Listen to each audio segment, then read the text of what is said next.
University మంచి భవిష్యత్తు కోసం తెలుగు విద్యార్థులు ఇష్టపడే యూనివర్సిటీ. కాల్ 9059052378 9059052379. గుర్తుండిపోయిన కేసు చెప్పండి. చీరాల టౌన్ చాలా కేసులు ఉన్నాయండి. సో మెనీ కేసెస్, 1 2 3 కాదు. చీరాల్లో దాదాపు నేను ఒక 5 years చేశాను ఎస్ఐ. ఇప్పుడు ఇన్స్పెక్టర్ గారు ఉన్నప్పుడు ఇన్స్పెక్టర్గా అప్పుడు ఆ టైంలో సాయిబాబు గారా? కాదు, సత్యనారాయణ గారు అని నేను చనిపోయారు. ఆయన ఉండేది. కొంత తర్వాత నజీర్ అని ఒక ఆయన ఉండేది. కొంతకాలం పృథ్వీనారాయణ అని ఆయన ఇన్ఛార్జి కూడా చేశారు. అప్పుడు ఆయన ఇంకొల్లు సిఐగా ఉండేది.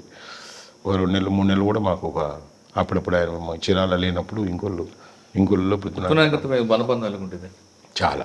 పృథ్వీనారాయణ గారు ఆయన దగ్గర డైరెక్ట్గా నేను చేయకపోయినా, నేను ఇక్కడ ఒంగోలులో చేసేటప్పుడు కూడా ఒంగోలులో షార్ట్ టైం ఉన్నారు ఆయన సిఐగా. తర్వాత ఇంకొల్లు సిఐ అంటే చీరాలకి పక్కనే ఉండేది. నేను హెడ్ క్వార్టర్స్ అయ్యాను కాబట్టి, సో నాతో ఎప్పుడు వచ్చినా ఏదైనా అంటే అక్కడికి వస్తే ఎవ్రీథింగ్ అంటే రూముని లేకపోతే కొంత ఉంటాయి కదా పక్క ఊరికి వచ్చినప్పుడు. సో ఆ రకంగా బాగా క్లోజ్గా ఉండేది. ప్లస్ యాటిట్యూడ్ కూడా కొంచెం మేము మాట్లాడుకునేటప్పుడు కొంత ఇది ఉంది. అక్కడ నేను చీరాల ఎస్ఐ ఉన్నప్పుడే చిన్నగంజాల్లో కూడా ఒక ఎన్కౌంటర్ అయింది. అంతకుముందు కూడా ఒక ఎన్కౌంటర్ మాకు కూడా అయింది స్టోట్పురంలో. నేను ప్రభాకర్ అని మా బ్యాచ్మేటే ఉన్నాడు. కలిసి చేసి అట్లా కొంత exchange of views, thoughts. So Chirala అనగానే డెకాయిట్ రౌడీ చెప్తున్నారు. అది కాకుండా మీరు చెప్తున్నట్లుగా స్టేట్లో ఎక్కడేం జరిగినా వాళ్ళందరూ చీరాల హెడ్ క్వార్టర్లో కూర్చున్నారు. అంటే చీరాలని కాదు, స్టువర్ట్పురము అది యాక్చువల్ గుంటూరు జిల్లా అండి. అది ఇది కరెక్ట్గా చీరాల అనేది బార్డర్. దాని తర్వాత స్టువర్ట్పురం వస్తుంది. అది వెదుర్లపల్లి పోలీస్ స్టేషన్ ఉంటుంది. ఇది బార్డర్. సో బాపట్ల కంటే కూడా చీరాల దగ్గర ఉంటుంది ఇది స్టువర్ట్పురంకి. సో వీళ్ళు స్టువర్ట్పురంలో ఉండే ఈ దొంగలు, వాడి మీద సర్వేలెన్స్ కానీ, వాళ్ళకి ఏదైనా ఇన్ఫర్మేషన్ వచ్చినా కానీ వాళ్ళందరూ కూడా ఈ చీరాల్లో నిఘా పెట్టుకుండేది. అంటే చీరాల మెయిన్ టౌన్ అది. ఏదైనా సినిమాలకు కానీ వాడు పర్చేజింగ్ కానీ అంతా కూడా చీరాలు వస్తుంటారు. సో అందువల్ల ఏంటంటే ఎక్కువ కూడా జరిగేది. ఆల్ ఓవర్ ఆంధ్ర కూడా కాదు, ఆంధ్ర దాటి కూడా నేరాలు జరిగేది. తమిళనాడు, కర్ణాటక, ఒరిస్సా, ఛత్తీస్గఢ్, బాగా సౌత్ ఇండియా అంతా వాళ్ళ ఎఫెక్ట్ ఉండేది. సార్ చీరాల్లో మీకు బాగా గుర్తుండిపోయిన కేసు? చీరాల్లో అంటే పన్నని కాదు, చీరాల్లో ఒకసారి ఒక వ్యక్తి ఈ బట్టల షాపులో పని చేసుకుని ఈ షాపుల తరపున ఈ వాళ్ళ అప్పులు తీసుకొని వస్తూ ఉంటాడు. తీసుకొని వచ్చినప్పుడు సో అతని మీద అటాక్ జరిగింది చీరాలు. సో 22 కట్టిపట్లు బాడీ మీద ఉండటం జరిగింది. అతని దగ్గర కొంత క్యాష్ పోయింది, సంథింగ్ 60,000 70,000 మర్డర్ ఫర్ గెయిన్ అది. సో మర్డర్ ఫర్ గెయిన్లో ఇన్ని కత్తిపోట్లు ఎందుకుంటాయి అనేది అప్పుడు విచారణలో ఇదేమన్నా వేరే రకమైన కక్ష కార్పణ్యాలా, లేకపోతే ఇన్ని కత్తిపోట్లు చేసి చచ్చిపోయేదాకా కూడా పొడిచి తీసుకెళ్ళటం అనేది అనుమానం వచ్చింది. సో నేను ఇమీడియట్గా స్పాట్కి కూడా వెళ్ళటం జరిగింది. నేను యాక్చువల్గా నేనే అతన్ని తీసుకొచ్చి పండబెట్టి హాస్పిటల్కి షిఫ్ట్ చేసుకునే లోపే నా సమక్షంలోనే అతనికి ఏం మాట్లాడకుండా ప్రాణం పోయింది. సో దాన్ని వేరే యాంగిల్లో చూస్తే ఇతనికి ఎవరూ శత్రువులు లేరు, ప్రతి ఒక్కరితో స్నేహితంగా ఉంటారు. కాబట్టి ఇతని దగ్గర క్యాష్ పోయింది కాబట్టి ఈ క్యాష్ కోసమే చేశారు. అయితే ఎందుకు ఇన్ని కత్తిపోట్లు పడ్డాయి, క్యాష్ కోసం ఈ 22 కత్తిపోట్లు ఎందుకు వేసి తీసుకెళ్తారనేది దాని మీద అప్పుడుండే నేరస్తులందరినీ, ఆ చుట్టుపక్కలందరినీ, అంటే మేము అప్పుడు ట్రెడిషనల్గా విచారించేది ఈ చుట్టుపక్కల ఎవరున్నారు, దానికి ముందు ఎవరు కనపడ్డారని. మా దీంట్లో తమాషా ఫన్ ఏంటంటే ఒక 100 yards దూరంలో సో ఒక సస్పెక్ట్ మాకు కనపడటం జరిగింది. ఆ సస్పెక్ట్ని నేను తీసుకొచ్చి బాగా హార్డ్ ఇంట్రాగేషన్ అయింది. కానీ సస్పెక్ట్ అక్కడ ఉన్నాడు, వీడు మర్డర్ జరిగింది, వీడియో ఓపెన్ కావట్లేదు. దాదాపు అంటే ఇప్పుడు ఇల్లీగల్ కస్టడీని కాదు కానీ వాడిని పెట్టుకుని ఆఖరికి వాడు రివీల్ కాలేదు, హార్డ్ ఇంట్రాగేషన్ తట్టుకున్నాడు. తర్వాత వాడిని వదిలిపెట్టడానికి ఈ కేసు డిటెక్ట్ కాలేదు. ఈ క్రమంలో వాడిని పోలీస్ స్టేషన్లోనే డిటైన్ కాదు, అక్కడే వచ్చా పోతా మా కళ్ళ ముందే వాడిని దాదాపు కొంతకాలం పెట్టుకోవటం జరిగింది. అంటే మా కళ్ళ ముందే తిరుగుతుండేది. సో లాస్ట్కి వాడు మాకు చిమ్మను టీలు పెట్టను, వాడు ఒక మీలో కలిసిపోయాడు. కలిసిపోవటం అంటే వాడిని వాడు నమ్మించడానికి. సో ఆ టైంలో వేరే ముద్దాయి దొరకటం జరిగింది ఒంగోలులో. దొరికితే ఇంట్రాగేషన్ చేస్తే అతనితో అసోసియేటు, అతని ఇంట్రాగేషన్లో ఇతని ఇన్వాల్వ్మెంటు ఆ మర్డర్ కేసులో అక్కడ ఇదైనప్పుడు వీడిని మనం ఇంత చేసినా అంటే ఒక ఇన్వెస్టిగేషన్లో సో ఇంట్రాగేషన్ కూడా అది ఎంతో హార్డ్ చేసినా కానీ ఒక్కోసారి బ్రేక్ కారాడు. సో ఆ తర్వాత వీడిని చాలా పొలైట్గా తీసుకొని మామూలుగా దాదాపు పనికి రాకుండా చేస్తే మొత్తం అప్పుడు ఆఖరికి ఎందుకు ఇన్ని 22 కత్తిపోట్లు ఉంటాయి అనేది అప్పుడు అందరిని పట్టుకున్నాం. అంటే వాడు సంచి ఉంటుంది, సంచి. ఆ సంచి మొదటి కత్తిపోటుకే సంచి వదిలేసాడు. ఆ సంచి పాపం అతను ఆ 2 ఇది కట్టుకున్నాడు చేతికి. వీళ్ళు లాక్కొని పోయేటప్పుడు ఇతను ఆల్రెడీ ఒక కత్తిపోటుకే వదిలేశాడు చెయ్యి. ఆ దొంగతనం చేసే క్రమంలో అది రావట్లేదని, అతను వదలడం లేదని. ఎందుకు అన్ని కత్తిపోట్లు అంటే దానికి రీజన్ అది చెప్పారు. ఏంటంటే లాస్ట్కి ఇవన్నీ పొడిచి అతను పడిపోయిన తర్వాత కూడా చూస్తే ఈ చేతికి అతను నాట్ చేసుకున్నాడు. అది గమనించుకోవాలి. వీళ్ళు లాగితే రావట్లేదు అనుకుంటున్నారు, దీనికి నాట్ అయిందనేది వాళ్ళకి అర్థం కాదు. అంటే లాగితే రావాలి కదా, రాలేదని చెప్పి ముడి వేసుకున్నాడు. రోజు తెచ్చుకొని ఎవరైనా లాగితే పోకుండా ముందు ముడి వేసుకొని ఉన్నాడు. సో చెయ్యి వదిలేశాడు కానీ నాటు ఉంది చేతికి. అది వాళ్ళకి అర్థం కాల. ఆ పని పూర్తి చేసుకుని వెళ్ళిపోయే క్రమంలో వాడు చెయ్యి ఇంకా వదలడం లేదని పొడిచారని తర్వాత తీసుకెళ్ళారు. అది ఎందుకు ఉన్నారంటే డే 1 దాన్ని సస్పెక్ట్ని మనం ఐడెంటిఫై చేసి డ్రాగ్ అయ్యి మళ్ళీ దాన్ని బ్రేక్ చేయడానికి అది టైం తీసుకుంది. అది ఇంకొక అంటే అందువల్ల అప్పటి నుంచి నాకు వచ్చిన ఎక్స్పీరియన్స్ ఏంటంటే, మాకు ఇప్పుడు సబార్డినేట్స్ సార్ వాడు ఒప్పుకోవట్లేదు సార్, ఇంట్రాగేట్ చేశారు సార్ అన్నా కానీ నా ఎక్స్పీరియన్స్ నమ్మదు. కొంచెం టెక్నికల్గా ఇప్పుడంటే టెక్నికల్ ఎవిడెన్స్ కూడా వచ్చింది కాబట్టి. సో ఇప్పుడు మేము సీనియర్ ఆఫీసర్ అయ్యాం కాబట్టి ఇలాంటి అనుభవాలతోటి అడ్మిట్గా లేదన్నా ఆ నేరం కాదని అన్నా కానీ వెంటనే ఇప్పుడు బిలీవ్ చేయడానికి ఆ కేసులు గుర్తొస్తాయి. అంటే అంత హార్డ్ ఇంట్రాగేషన్ బ్రేక్ ఫేస్ చేసి కూడా వాళ్ళు తట్టుకున్నారు. అంటే నేరం ఒప్పుకోవటం అనేది అంత కొంచెం దాంట్లో చాలా ఫ్యాక్ట్స్ దాంట్లో చాలా తెలివి అని తర్వాత ఇంట్రాగేషన్ టెక్నిక్స్ డెవలప్ చేసుకున్నాం నిదానంగా. సో చీరాల తర్వాత అంటే చీరాల ఇంకొక కేసు సార్, ఇంకోటి ఉందా? బెస్ట్ కేసు ఉంది చెప్పండి. చీరాల్లో ట్రెడిషనల్గా జరిగే కేసుల్లో పగలు ఒక ఇంట్లో 6కి ఒక 120 సవర్లు గోల్డ్ డే టైమే ఎత్తుకొని వెళ్ళిపోతే ఒక 2 అవర్స్ తర్వాత అతను ఫోన్ చేశాడు, ల్యాండ్ ఫోన్ సార్ మా ఇంట్లో దొంగలు పడి మా అమ్మని కట్టేసేసి 120 సవర్ల బంగారం తీసుకెళ్ళిపోయారు సార్ అని చెప్పడం జరిగింది. ఎంతసేపు అయింది జరిగి అంటే వెంటనే మనం కార్డుని లాక్ చేసుకోవాలి కదా. ఆల్రెడీ దాదాపు 2 అవర్స్ అయిపోయింది సార్. 2 అవర్స్ నుంచి ఎందుకు ఫోన్ చేయలేదంటే, మేము ఇన్సిడెంట్ జరగగానే బయటకు వస్తే వాళ్ళు బయటే ఉన్నారు సార్ దొంగతనం చేసుకుని. మాకు చెప్పారు 2 అవర్స్ దాకా బయటకు ఫోన్ చేసినా, నీళ్ళపైన ల్యాండ్ నుంచి ఫోన్ చేసినా ఎస్టీడీ బూత్ వాళ్ళకి చంపేస్తామన్నారు. సో వాళ్ళు బయటే చంపేస్తారేమని చెప్పి 2 అవర్స్ నుంచి మేము చూసుకుని ఆఫ్టర్ 2 అవర్స్ వచ్చి చేస్తామంటే అప్పటికే వాళ్ళు ఫ్లై అయిపోయింటారు అర్థమైపోయింది మాకు. సో ఆ కేసులో ఆ డే 5 గంటలకు మొదలుపెట్టి మనుషులందరూ ఉండే కాలనీ అది, బోర్డు కాలనీ, వైశ్య కమ్యూనిటీ ఉంటారు అక్కడ. దాన్ని కొంచెం ఈ కోణంలో కాకుండా వేరే కోణంలో కూడా దాన్ని ఇన్వెస్టిగేట్ చేసాం. పేర్లు ఇప్పుడు అందరూ కొంతమంది ఉన్నారు, కొంతమంది వేరే వేరే వృత్తుల్లో ఉంటున్నారు.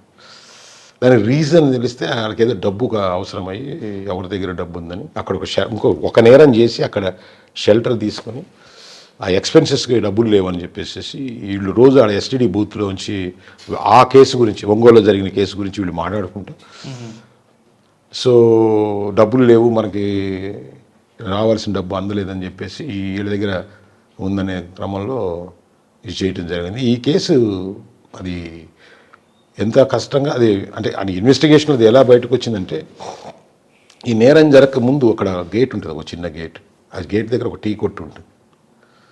యాక్చువల్గా ఆ టీ కొట్లో ఎవరో ఒక జీన్ ప్యాంట్ వేసుకొని ఒక మోటార్ సైకిలిస్టు పోతూ ఉంటే ఆ టీ షాప్లో జరిగే అతను నమస్కారం అన్నా అన్నారు. ఈ జీన్ ప్యాంట్ వేసుకున్న అతను అక్కడ ఇన్వాల్వ్ అయినట్టు అక్కడ ఎవిడెన్స్ వచ్చింది. సో దానికి ముందు ఈ ఎఫెన్స్కి ముందు ఈ జీన్ ప్యాంట్ వాడికి ఇక్కడ ఈ టీ కొట్లో ఎవడో నమస్కారం పెట్టాడు. సో ఈ ఎవరికి నమస్కారం పెట్టాడు, ఆ జీన్ ప్యాంట్ వాడు ఎవడు అని అంటే ఈ టీ షాప్ వాడికి ఈడెవడో తెలియదు, నమస్కారం పెట్టినాడు. ఆడు ఎప్పుడో వస్తాడు సార్ అంటే, మేము అప్పుడు బాబు కొంత ఇది ఇచ్చి వాడు ఎప్పుడు మళ్ళీ టీ కొట్టుకొచ్చినా మాకు ఇన్ఫర్మేషన్ చెప్పమని అప్పుడు అడగడం జరిగింది. సో వాడు ఒకరోజు వస్తే ఇట్లా జెన్యున్గా వాడు రాగానే మాకు ఇన్ఫర్మేషన్ ఇవ్వడం జరిగింది. మేము పోయి ఆయన పట్టుకున్నాం. ఆ నమస్కారం పెట్టినాడు. సో అన్న ఎవరెవరు ఆ రోజు నమస్కారం పెట్టిందంటే, సార్ అతను పెద్ద రౌడీ సార్, చాలా పెద్ద రౌడీ అతను. పెద్ద రౌడీ అని నీకెట్లా తెలుసురా అంటే, అదే రాని పేరుతో ఉంటుంది సార్. ఏదో సినిమా హాల్లో ఏదో రావోయి చందమా సినిమా చూస్తుంటే ఇంటర్వెల్లో కనపడితే మా ఫ్రెండ్ ఇతను చాలా పెద్ద రౌడీ అని చెప్పాడు సార్. పేరు ఏదో తెలియదు సరిగా, అక్కడ పరిచయం చేశాడు సినిమా హాల్లో. ఇక్కడ కనపడ్డాడు సార్, అందుకు నమస్కారం పెట్టాను అని చెప్పడం జరిగింది.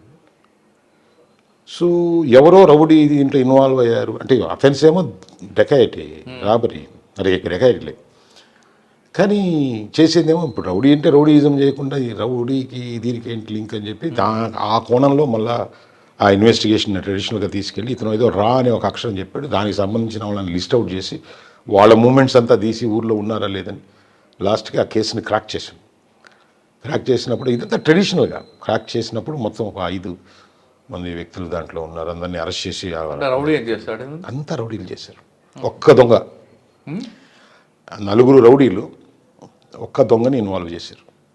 అది సక్సెస్ కావడానికి ఆడు కూడా ఆ రౌడీ కూడా ఈ దొంగ కూడా రౌడీలకి హైదరాబాద్లో టచ్లోకి వస్తే ఇది ఎలా చేయాలని వాడి ఎక్స్పీరియన్స్ ఈ రౌడీలతో షేర్ చేసుకుని వీళ్ళకి డబ్బులు అవసరం ఇదంతా చేసుకున్నారు. వీళ్ళందరినీ కూడా అప్పుడు అరెస్ట్ చేసి అమ్మడానికి. అది ఎందుకు నాకు ఈ కేసు ఎప్పుడు గుర్తుంటుందంటే, ఏ క్లూ లేదు. ఎవరో గేట్ వేస్తే ఒక జీన్ ప్యాంట్ వ్యక్తి ఆడు ఉంటే, ఆ జీన్ ప్యాంట్ వ్యక్తికి ఎవరో టీ కొట్లో ఉండేవాడు నమస్కారం అని పెడితే, ఆ జీన్ ప్యాంట్ వ్యక్తి ఎవరో తెలియకుండా అదే జీన్ ప్యాంట్ వ్యక్తి నేర స్థలంలో వాళ్ళు చెప్పిన అదే జీన్ ప్యాంట్ ఉన్నాడు ఆ వ్యక్తి. అంటే ఇన్సిడెంట్ 10 మినిట్స్లో జరిగింది కాబట్టి ఆ దగ్గరలోనే ఉంటుంది. ఆ చిన్న క్లూ పట్టుకొని మొత్తం కేసే బ్రేక్ చేసాం. ఇట్లాంటివి కొంత హ్యాపీనెస్ ఇస్తుంది. అంటే వాడు జీన్ ప్యాంటే మనం పట్టి ఎస్, జీన్ ప్యాంటు నమస్కారం. ఓకే, చీరాల తర్వాత ఎక్కడికి వచ్చారండి? చీరాల తర్వాత ఒంగోలు వన్ టౌన్ వచ్చాను. Ongole one town. ఒంగోలు అంటే ఛాలెంజ్ ఉందా? ఒంగోలు మామూలు ఛాలెంజింగ్. అప్పుడంతా యాంటీ గుండా స్క్వాడ్ కూడా ఉండేది. ఇప్పుడు ఎవరు ఎస్పీ ఎవరు అప్పుడు? నేను అంజనీ కుమార్ అను ప్లస్ కిషోర్ కుమార్ గారు, అంజనీ కుమార్ గారు. అప్పుడు 2 ఎస్పీలుగా చేశారు. అంటే నేను అక్కడ ఆ టైంలో ఉన్నప్పుడు. సో సూర్యప్రకాష్ గారు కూడా ఉంటారు అప్పుడు అడిషనల్ ఎస్పీ. అప్పుడు అడిషనల్ అంటే నేను మధ్యపాడు ఎస్ఐ ఉన్నప్పుడు సూర్యప్రకాష్ గారు అడిషనల్ ఎస్పీ. ఇప్పుడు పాప కూడా వేద అని. ఇప్పుడు అది ఆ టైంలో కదా మీకు కళ్యాణ మండపం కట్టి. యా అప్పుడు మేమంతా ఉన్నాం. Okay, correct. అక్కడ ఏమని గుర్తుందండి? ఒంగోలులో గుర్తురా అంతా. ఒంగోలు అంతా ఆ టైంలో కదా మర్డర్ అవుట్ అయింది మన సుబ్బరామరెడ్డి గారి. ఇది బాగుంటారు అటాక్. నేను చీరాల్లో ఉన్నప్పుడు జరిగింది. ఆ కేసులో కూడా ఆ ముద్దాయిని పట్టుకున్నా నేను, గణేష్ అని ఉన్నాడు. జైలు నుంచి బయటకు వచ్చాడు. గణేష్ అని అతను ఉన్నప్పుడు నేను ఎదురు ఎక్కడ దొరికాడు గణేష్ మీకు? ఆయన వస్తున్నప్పుడు రైల్వే ట్రాక్ పోలీస్ స్టేషన్ ముందు నుంచి పారిపోయాడు. కాదు యాక్చువల్లీ 2 పారిపోయారు. అప్పుడు ఒక అతనేమో ఈ కడవ కుదురును మన వేటపాలెం మధ్యలో క్రాస్ అయ్యారు. రైల్వే ట్రాక్ క్రాస్ అయ్యారు. ఒక అతనేమో ఇటు ఇంకొల్లు మీద వెళ్ళిపోవడం జరిగింది. అప్పుడు ఇంకొల్లు మీద ఉన్నప్పుడు ఇంకొల్లు పోలీసుని అలర్ట్ చేశారు. ఇటు పాస్ అయినప్పుడు మమ్మల్ని అలర్ట్ చేశారు. నేను డిఎస్పీ గారు, ఆ రోజు మాణిక్యరావు గారు డిఎస్పీ ఉండేది. ఎవరండి? మాణిక్యరావు అని రిటైర్డ్ అయ్యారు. ఆయన నేను మోటార్ సైకిల్ మీద తీసుకుని రైల్వే ట్రాక్కి ఆపోజిట్లో మోటార్ సైకిల్ పెడితే అప్పుడు ఆయన పాపం మా డిఎస్పీ గారు ఏమయ్యారో కూడా తెలియదు. అప్పుడు ఆ డిఎస్పీ గారు పాపం సిక్కయ్యారు ఈ పైన ఈ ట్రాక్ మీద నడపటం. తర్వాత వాడు ఆ గణేష్ వాడు కొంచెం అంటే డీటెయిల్స్ వద్దు, లోపల అనుకుంటే మన చిన్న ఇది ఒక చిన్న పాంగ్ కదిలినట్టు కదిలాడితే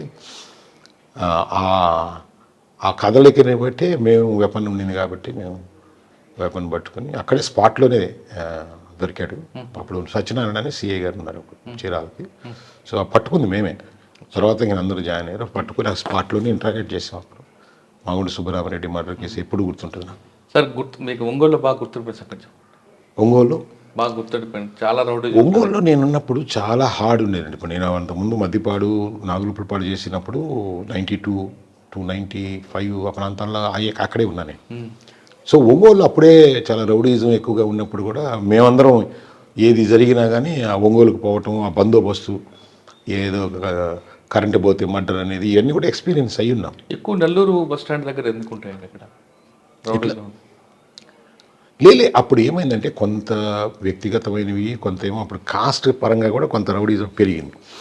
దాంట్లో ఇప్పుడు పేర్లు చెప్పడానికి అంటే పేర్లని కాదు కానీ ఫలానా కాస్ట్ ఫలానా కాస్ట్ ఫలానా కాస్ట్ ఫలానా రిలీజియన్ చెప్పలేం కానీ కొంత అప్పుడు బాగా గ్రో అయింది. సో అప్పుడు ఏంటంటే దీన్ని కంట్రోల్ చేయాలని అంటే ఎవరినైనా ఒక గట్టి హ్యాండిల్ చేసిన వాళ్ళని అప్పుడు కొంచెం ఎలిమినేట్ అంటే కానీ కంట్రోల్ అంటే ఆ స్థాయికి పోతే కానీ మనం లాండ్ ఆర్డర్ని. సార్ అప్పుడు టైగర్ నాగేశ్వరరావు లాంటి వారు ఎదురయ్యారా? లేరు అప్పుడు అయిపోయినాయి. ఇప్పుడు ఇవన్నీ టైగర్ నాగేశ్వరరావు ముందే కటారి కృష్ణ ఉన్నాడు. కటారి కృష్ణ నేను ఎస్ఐగా ఉన్నప్పుడు పిలిపించాము. అప్పుడు ఏదో దేవరంపాళ్ళు చెట్లు తీసుకుంటున్నారు ఆ యాంగిల్లో ఉన్నారు. ఇప్పుడు కటారి కృష్ణ అంటే పేర్లు ఎందుకు కానీ ఇప్పుడు ఆయన పేరు ఇట్లా బయటకు వచ్చిన మిగతా వాళ్ళందరూ కూడా ఉన్నారు. అక్కడ కూడా రౌడీ షీటర్ని ఎన్కౌంటర్ చేయడం. కరెంట్ పోతే మర్డర్ అనేది వాస్తవం అంటారు అప్పుడు? వాస్తవమే. Plus very very riffraff.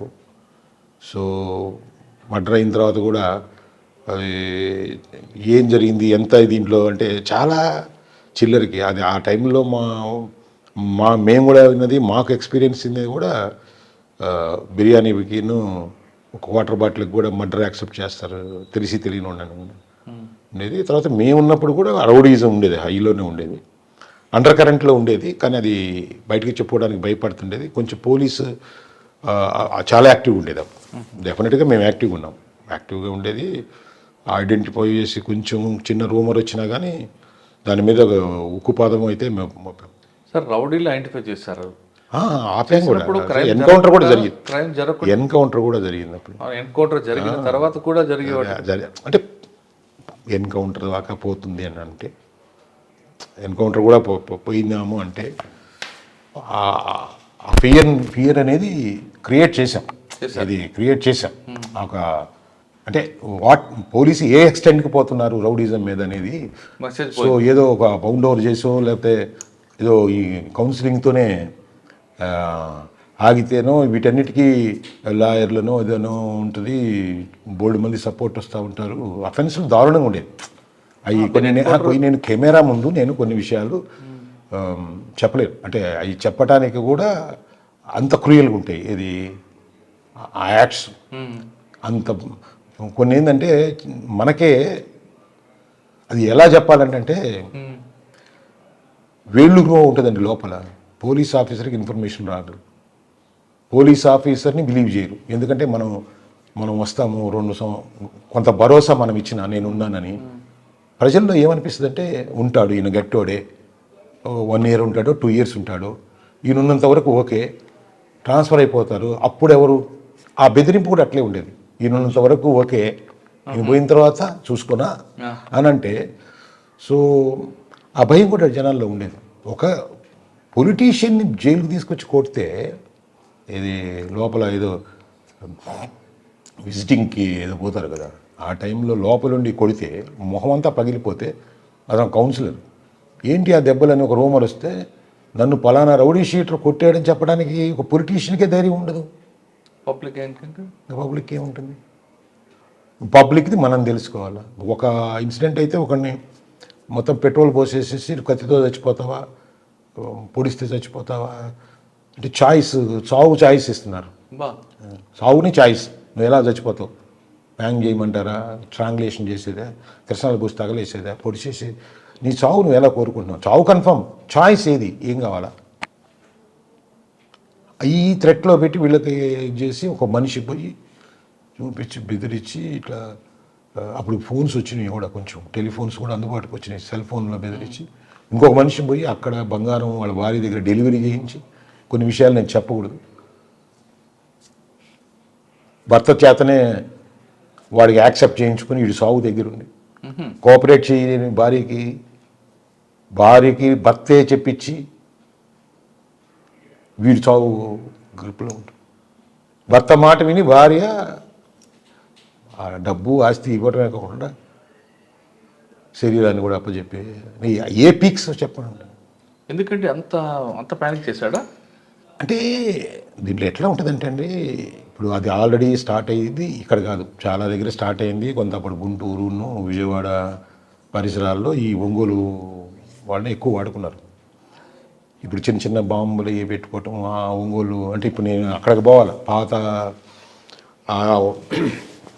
అక్కడ గొడవల్లో విజయవాడ రంగా వర్సెస్ నెహ్రూ ఆ గొడవల్లో సో వీళ్ళంతా కూడా ఈ అటో ఇటో అక్కడ అప్పుడు వీళ్ళేదో పెద్ద గొప్పలాగా ఇప్పుడు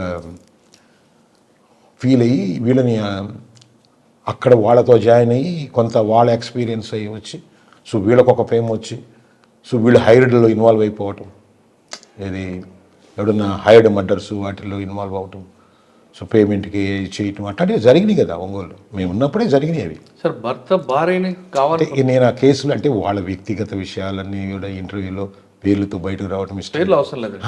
కొంతమంది కేసు పెట్టడానికి కూడా ఇష్టపడరు, కొన్ని వాళ్ళు చెప్పుకోగలరు మాకు వచ్చి ఇట్లా జరిగిందని. చాలా కేసులు ఉన్నాయి అట్లా, వాళ్ళు వచ్చి చెప్తారు ఇది జరిగింది అని ఏడుస్తారు. కానీ దాన్ని మనం రిటర్న్గా రాసిమన్నప్పుడు ఏంటంటే పరపతి పాడు బజార్లో విలువ అట్లాంటి ఎన్నో అలాంటి కేసులు మీరు నేను చెప్పే కదా, రాజకీయ నాయకులే కేసు పెట్టకపోతే సామాన్య మనుషులు వచ్చి ఈ రౌడీల యాక్టివ్ అటువంటి కేసు మీ నోటీస్కి వచ్చినప్పుడు వాడిని పిలిచి కౌన్సిలింగ్ వేరే ఇప్పుడు తర్వాత వచ్చినప్పుడు ఆ కేసు కాకుండా కేసు అయితే ఒరిజినల్ ఒకటి ఉంటుంది. అంటే ఇప్పుడు ఎన్ని ఇంటర్వ్యూ ముందు చెప్పకూడదు, బట్ అతను వదలలేక దాన్ని ఇంకొక ముఖంతో అంటే అర్థమైంది నాకు, ఇంకొక ముఖంతో అంటే వదలలేము వీళ్ళు పెట్టరు, అది కదా మాకుండే డైలమా. వాళ్ళు కేసు పెట్టరు కానీ ఘోరం జరిగి ఉంటుంది, కానీ వాడిని వీడిని వదలలేము, మీకు ఇష్టం లేదు. ఇప్పుడు ఇవి కెమెరా ముందు చెప్పకూడదు ఇవే. ఇప్పుడు ఈ చట్టం ఈ నలుగుడు ఉంటుంది మధ్యలో, నలుగుడు ఉన్నప్పుడు సో ఇంకొక ముఖంతోనూ వదలలేం కదా, ఘర్షణ ఇలాంటి చాలా ఉన్నాయి. అప్పుడే కొంచెం అదే జనరల్గా అంటే మా మీద అప్పుడప్పుడు అభియోగాలు వస్తాయి కదా, జరగని దానికి కేసు పెట్టారండి, అక్రమ కేసులు. అక్రమం కాదు, అంతకంటే దారుణమైన కేసు పెట్టడానికి వాళ్ళు రారని వీళ్ళకి తెలుసు, ఆ ధైర్యం వాళ్ళకు ఉంటుంది. ప్లస్ ఇంకోటి ఏంటంటే అప్పుడుండే రౌడీజం ఉండేటప్పుడు టైంలో ఏంటంటే రౌడీలు వచ్చి మా మీద కేసులు పెడతారనే అంత కాన్ఫిడెంట్, అదే ఈ రౌడీలకు అంత నమ్మకం మా మీద ఎవరు కేసు పెట్టండి అంటే. ఒక సందర్భం నా టైంలో కాదు, ఒక సందర్భంలో ఒక వ్యక్తిని కొట్టి అంటే మేము విన్నాం, మేము జాయిన్ అయినప్పుడు నువ్వు ఏ ఊర్లో పనిచేస్తున్నావు అనేది వాళ్ళు మాకు చెప్పే క్రమంలో మాకు చెప్పింది. ఒక వ్యక్తిని కొట్టి పోలీస్ స్టేషన్ ముందేసి అదిగో పోలీస్ స్టేషన్లో పోయి రిపోర్ట్ ఇచ్చుకో అనే స్థాయికి ఒంగోలు రౌడీజం పోయింది. అదృష్టవశాత్తు ఆ స్థాయిలో అందరూ కష్టపడ్డారు. ఒంగోలు రౌడీజం మీద చాలామంది పోలీస్ ఆఫీసర్లు హార్డ్ వర్క్ చేస్తేనే సో ఇప్పటికి కొంత అంటే ఇప్పుడు ఏముందంటే ఎక్కువ ఉండేటప్పుడేమో చిన్న చిన్న అసలు రౌడీజం అనిపించదు, పీక్స్లో ఉన్నప్పుడేమో ఇప్పుడు అన్నీ తగ్గిపోయినాయి. ఇప్పుడు చిల్లరది కూడా ఇప్పుడు రౌడీజం అనిపిస్తుంది మనం, ఆ రౌడీజం దాంతో కంపేర్ చేసుకుంటే లేదు, అది దారుణం.